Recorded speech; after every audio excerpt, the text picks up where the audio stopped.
Why didn't you go that way? How dare they? I used to go on stage in early 70s, and I think this is how we got our reputation, the whole band. We were more Clockwork Orange than Clockwork Orange. I'd have leather pants on, and I'd have my girlfriend's slip, but it was all torn with blood all over it.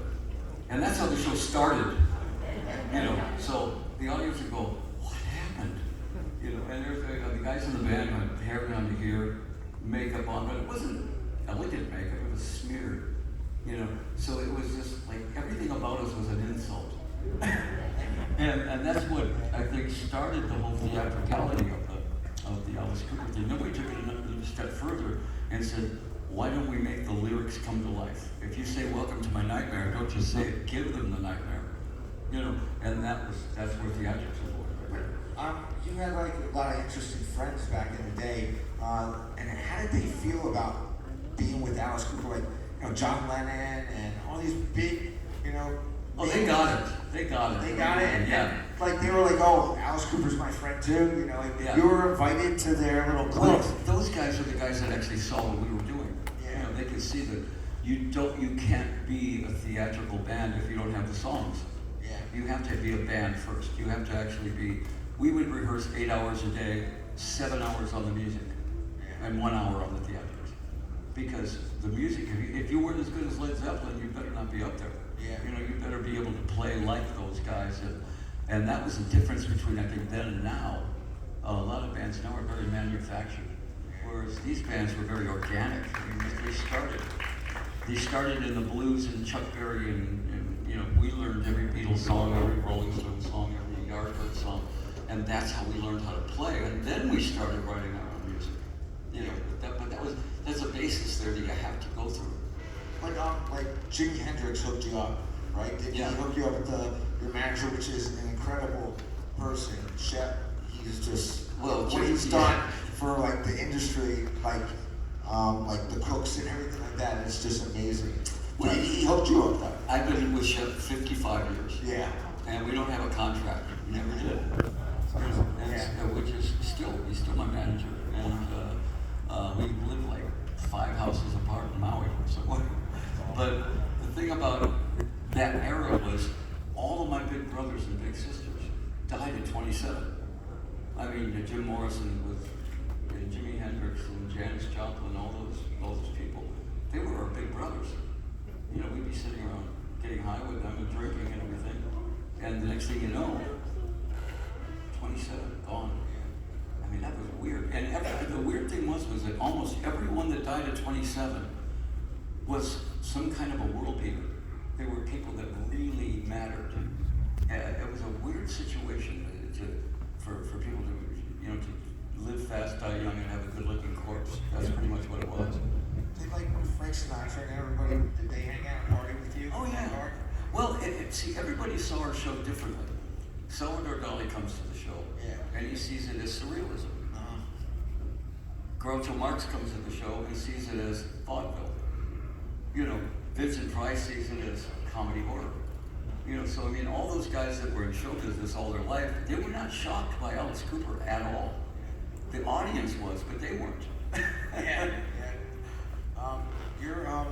There's a lot of artists right now doing their farewell tours and everything like that. And I just recently saw you with Rob Zombie and you were kicking ass still. And actually, you opened up for Motley Crue on their farewell tour and you blew them away. It's incredible. It's incredible how you are still out there doing it, and these other guys are giving up already. So, and you were there before everybody. Yeah, quitters. Yeah. Pretty soon it's just gonna be Mick and me. You know, I'm a lifer. You know, there's certain guys that are lifers. I started when I was 15, and I'm 76 now. And I've never felt better in my life. I get up on stage and do 2 hours and never, I'm going, I'm not breathing hard. You know? No, it's incredible. Like, what you put into a show still, you don't half-ass it at all. No. You know, our show has always been theatrics. And, you know, there's, the problem now, the biggest problem is the set list. Yeah. Because there's about 12 to 13 songs that you have to do. Or we'll get mad. You cannot not do those songs, you know. Yeah. And then there's maybe 5 theatrical songs that you have to do, you know. Then it only gives you maybe 2 songs that you can go to all these 30 albums and say, okay, let's shock the audience with that song. You know, let's do this song, that one. And but it doesn't give us much leeway to if we do a new album, we can maybe pick one song off that album to go in. But with like YouTube and everything, we're not getting shocked anymore. So we're just looking at your performance now. Like Broadway shows, like when you were doing what Jesus Christ Superstar, that was like amazing. And well, they always pictured Herod as being this roly-poly kind of dumb guy, where I always thought he should be Alan Rickman. Yeah. You know, he should be this condescending villain. And you were. Kind of, it's Jesus. You know. And that's so I played it like that. Yeah. You know, it was awesome. And it was fun to play, except that in that show, you had one take. It was live in front of 1 billion people. And you had to get it right the first time. So that was a little bit different than doing a movie or doing a stage show. Did you like working with some of those people that were in that cast? Yeah, oh yeah, they were.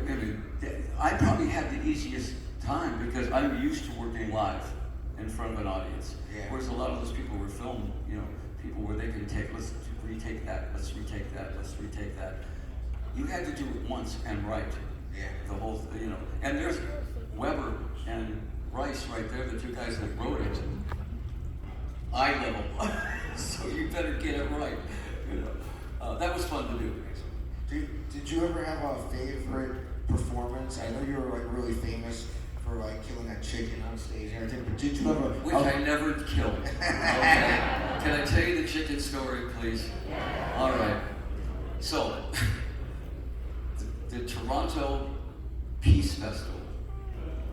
We go on between John Lennon and the Doors. And we open these, feather pillows, and you hit them with CO2 cartridges, and it's a blizzard on stage. And John Lennon's over here, and the Doors over there going, yeah, this is great. And all of a sudden, I look down, there's a chicken on stage. I didn't bring the chicken. Nobody I know brings a chicken to a show. They always say, I got my keys, I got my tickets, I got my chicken. And so I looked down and there's a chicken, and we have white feathers. I went, oh. Somebody in the audience brought a chicken and put it on stage. I said, well, being from Detroit, I've never been on a farm in my life, okay? It had wings, it had feathers, it should fly. Chickens don't fly as much as they plummet. So I took the chicken and I went, heaved it out in the audience, and the audience tore it to pieces. The Toronto Peace Festival. The capper to this story is that the first 6 rows were all in wheelchairs. They're the ones that killed the chicken. Threw it back on stage. And next day, Frank Zappa, who produced us at the time, he says, did you kill a chicken on stage last night? And I went, no. And he goes, well, don't tell anybody, they love it. So that's when I realized the audience was looking for a villain. There were all these rock heroes and no villains. There were all these Peter Pans and no Captain Hook. And I went, I will gladly be Captain Hook. And that's where it was really born. And that's where the idea of a rock villain that was funny and could deliver the music, but at the same time scare you. Do you, since you were like the first villain in rock and roll, do you, like, people that are doing it now, how do you feel about that now? I mean, well, they're all friends, I get that they're all friends, but in the back of your mind, you're like, man, like, that's my gig. That never bothered me. Everybody wanted there to be, when Bowie came out, Bowie used to come to our shows and see the theatrics. And he would say, he'd tell his band, this is what we have to do. And then he became, Space Oddity and all the things. But there was never I never saw him as a threat to me. He was doing something totally different. So I like that. I like the fact that we had opened the doors to the fact that you could be a theatrical band and make hit records. that was something that never happened before. And, you know, when Kiss, I mean, we told Kiss where to buy their makeup, you know, but they were no shock to us, we knew them, you know. And I told them, I said, don't do our makeup. If you do our makeup, they're gonna kill you. So they went with the kabuki makeup. And they were very smart, they did it totally different than we did, you know. You know what's also interesting, how you're Alice on stage, but then you have another persona outside of on stage. But like Marilyn Manson and like Rob Zombie, they're always Marilyn Manson or Rob Zombie. You'd be surprised. Rob Zombie, we toured together. In fact, we're touring together this summer. Yeah. He's like my little brother.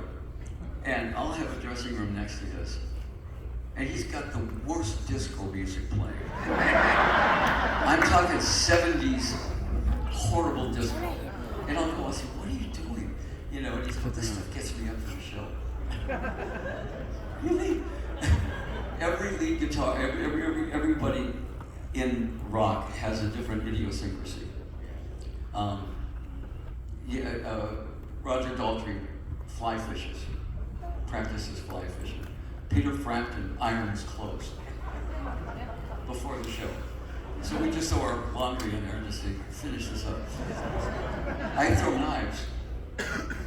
Yeah, so I have like a knife board there and I throw knives. I'm pretty good. I can put about 20 knives in an area about that big. But that's how I just get ready for the show. And I watch really bad kung fu. I mean, not good kung fu. I mean, I'm talking about not CD movies, you know. And for some reason, that's become my idiosyncrasy for stage. But, you know, Marilyn Manson, all these bands, Slipknot and everything, they all pay tribute. They all say, you know, this is no, they're very respectful to you. Yeah, but I mean, that never, to me, that was never a threat to me. You know, we had already done what we did, and we keep doing it. And I always look at it this way: we got to keep doing it better than that. Yeah. I'm never gonna be. I don't want to be thought of as, oh, let's go see Alice because that would be nice to see this nice old man play. You know, and when people say that, I go, I'm gonna blow you so far off the stage. You're not gonna. No, absolutely true. Well, I surround myself with the best players. You know, if you look at our band, you know, Anita Strauss, Ryan Lochte, and these guys, they're all best friends. And nobody's ever there's no ego going on. There's nobody worried about how many solos you get. No, everybody can't wait to get on stage and play the show. Same thing with the Hollywood Vampires. Johnny Depp, Joe Perry, and myself, we have never had an argument in 8 years. We just get up on stage and play it. Everybody, you know, and you can tell that we're having fun up there. And if you don't know, if you've never heard Johnny Depp play guitar, he's a killer guitar player, a really good guitar player. Yeah. Talk about the Vampires. You told me a story one time about that you were recording with the Vampires at the Foo Fighters. It was at Johnny's house. Johnny's house? Yeah, you said there was a special guest that showed up. You want to tell that story? I don't know if you told me that story and I loved it, so. It's such a great story because it just shows it doesn't matter how big you are or how big you think you are. So there's Johnny on guitar, Joe Perry from Aerosmith on guitar. I forget, the room was full of rock stars playing this one song. Paul McCartney walks in and sits down at the piano. And the piano's facing the wall and we're all over here. You know, and he goes, okay, you guys should do this song. If you want it, anytime coming. I said, okay. So as soon as he turned back around, we all went.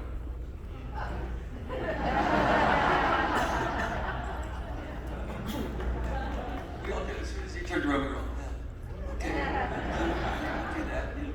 But you're in a room with Paul McCartney. It doesn't get any better than that. And we're all like little kids because he was the Beatle.